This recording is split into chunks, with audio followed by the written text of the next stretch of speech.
Welcome to this edition of the First Aid Show. We recently visited Headway Suffolk to film for our new concussion and brain injury course, and while we were there we interviewed Sophie on their new project for using dogs to help people with brain injuries in their recovery. And these dogs are called Brainy Dogs. Brainy Dogs was set up by Helen, our CEO. She got the inspiration from Endel, which is a gentleman who was in the Navy and he got a brain injury and he got an assistance dog. Brainy Dogs isn't assistance dogs, but they help people with the emotional side of it. So it gets people back out into a social network again via dog walking. There are different sides to Brainy Dogs. We have the ones where we train up rescue dogs. We have prisoners help us train the dogs, and we rehome them to people with neurological conditions.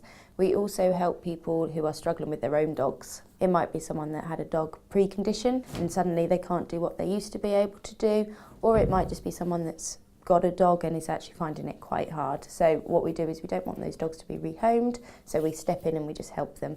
The other side to it is we have centre dogs, so we have them as a rehab tool here at Headway, and we just help people with either walking, we might help with their speech, weakness, someone might have a weak side, we get them grooming the dog, and we find that people have a much higher motivation when people are working with the dogs. So we have prisoners help us train the dogs. If they're deemed successful, they come onto the scheme, so we treat it very much like a job. So they have the interview. When we get a dog onto the scheme, I will help sort of assess it to start with, find out whether it's treat orientated, toy orientated, what the dog needs to learn for the owner, and then I'll help the prisoners help train that dog. So all of the methods are positive reinforcement, so we use lots of treats, all the toys, and we just get the dogs out and about seeing different things. But once I've done my initial bit, I hand over to the guys and it's their responsibility to train the dogs. I'm then there as a backup if anything, they don't understand something or something's going wrong, or I just see something that might tweak and make the dog understand a bit easier what it is they're teaching him. So we make sure that all dogs get neutered. We make sure that they are on the right kind of food as well. We find ways to get the dog as happy and as healthy as possible. We find that dogs do enjoy to learn, as long as you are you're teaching in a way that they understand. I tend to have a rule that we teach anything in the office first. I'd like to say to people it's like asking children to do maths at a cinema when they can't do it by themselves in the first place. We teach the dogs in a small room with small distraction. We then move outside of the building and then we move further and further afield. So we ask the dogs to listen to us when there are more distractions around.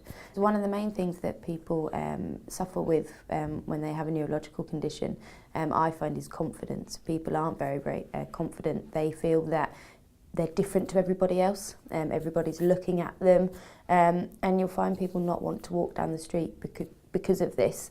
What you find is when they're working with a dog, people stop and talk to the dog and suddenly it's a positive thing, and people realise that actually people aren't stopping and looking at them because they're different in their eyes, they're stopping and talking to them because they've got a dog, and before long they realise they've got something in common with other people. They might teach the dog something new, they become proud of that. And the dogs are great icebreakers, and you see people's confidence go up and up and up. Physically, people might not want to have walked out because they were self-conscious. They start walking out with the dog and before you know it, they're meeting their tasks that they set themselves, because the dog's got to be walked, and the dog motivates them to do it. So before long, they're doing things that they didn't think were possible before the dog. Hope is my dog. She's our main centre dog. She's a 4-year-old Cocker Spaniel Cross Labrador, but she's proven to be an absolute star. She's been working with clients since 8 weeks old.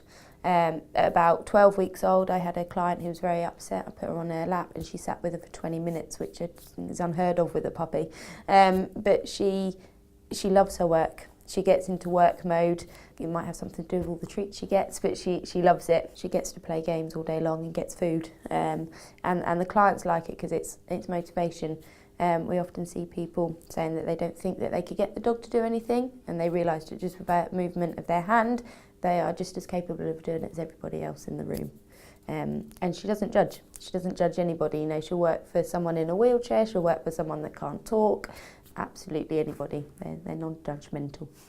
Because Hope gets a lot of treats with all of the tricks she does, we actually just use dog food. So to her that's a positive reinforcement, and then I just alter her food that she gets in the morning and at night depending on how much work she's done during the day, so she always stays pretty much exactly the same weight. I get a lot out of the job. I get to work with dogs all day long, but I also get to work with clients. I get to see people improve. I get to see people do things that they never thought they'd be able to do. I also get to work with the prisoners, which is really rewarding, giving them skills that they can take away, and to know that we do something different to everybody else. When I try and explain my job to people, everyone says that sounds really interesting, and it is. And every day is different. We have to take every client differently, every dog differently, so it's never the same, and you have to be able to adjust, which is good fun. If people want to find out more about Brainy Dogs, then they just need to go on the Headway Suffolk website where there's a link to it, and that will have our phone number, email addresses, and that's obviously anyone that might be interested in being a boarder, having a dog, or an organisation that might want to get involved maybe with the therapy side and the centre dog work.